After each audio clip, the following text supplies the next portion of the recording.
आजू पसाहनी करो सिया के, आजू पसाहनी करो सिया के, जनक जोहियन लनी बर धिया के, जनक जोहियन लनी बर धिया के, आजू पसाहनी करो सिया के। मेघा के चादर जना केस छिरे आयल है, जुटी गुही दियो सखी दियो सरियाई है, आज दियो ने सखी सिया मुख सुपारी, आजू दियो ने सखी सिया मुख सुपारी, बरबनियो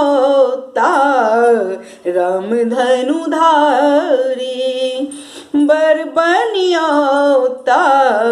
राम धनु धारी,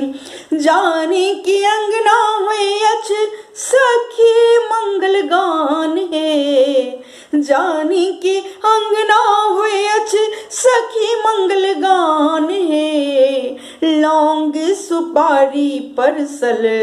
पान मखान है, लौंग सुपारी परसल पान मखान है, पूनमा के चान सन सुनर हमर सिया, श्यामल वरन सुन लहूं सिया के पिया, श्यामल वरन सुन लहूं सिया के पिया, नैना के काजर बहे अचनोर सा, नैना के काजर बहे अचनोर सा, आए हमर दिया कान छथि भोर सा, हंसी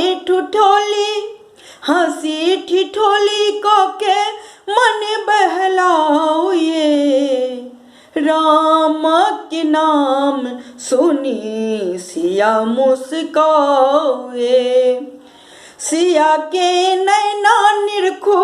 झलकत राम है, सिया के नैना निरखो झलकत राम है, दशरथ ललन माँ आयत मिथिला धाम में, आजू पसाहनी करो सिया के, आजू पसाहनी करो सिया के, जनक जोहियन लनी बर धिया के,